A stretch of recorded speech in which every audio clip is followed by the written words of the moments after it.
Je crois que cette Coupe du Monde pour l'Espagne, ça va commencer à être compliqué, les gars. Après la blessure de Nico Williams, il est incertain pour la Coupe du Monde. Après Yamal, qui va revenir tout juste pour la Coupe du Monde, donc il faudra le temps aussi qu'il se remette à 100%. Il va même peut-être rater le premier, voire même le deuxième match. Et là, en plus de ça, il y a aussi la blessure de Fermin Lopez, les frères.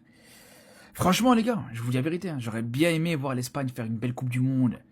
Aller le plus impossible. Franchement, j'aurais bien aimé voir ça, les gars. Mais là, déjà que il y avait des incertitudes, des vraies incertitudes dans cette équipe espagnole.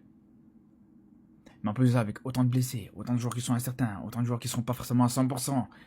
Quand on prend même Pedri, Pedri aussi cette saison, il a enchaîné les blessures. On a bien vu Pedri à quel point il a eu du mal à revenir à 100% après sa dernière blessure.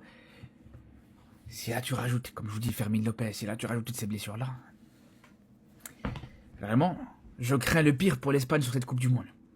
Après, vous allez me dire, wow, Fermin Lopez n'était pas forcément un titulaire indiscutable dans cette équipe d'Espagne, mais un joueur plus un autre joueur, plus un joueur qui est à 50%, l'autre joueur qui sera incertain, l'autre joueur qui n'est pas là, c'est là où je vous dis c'est dur.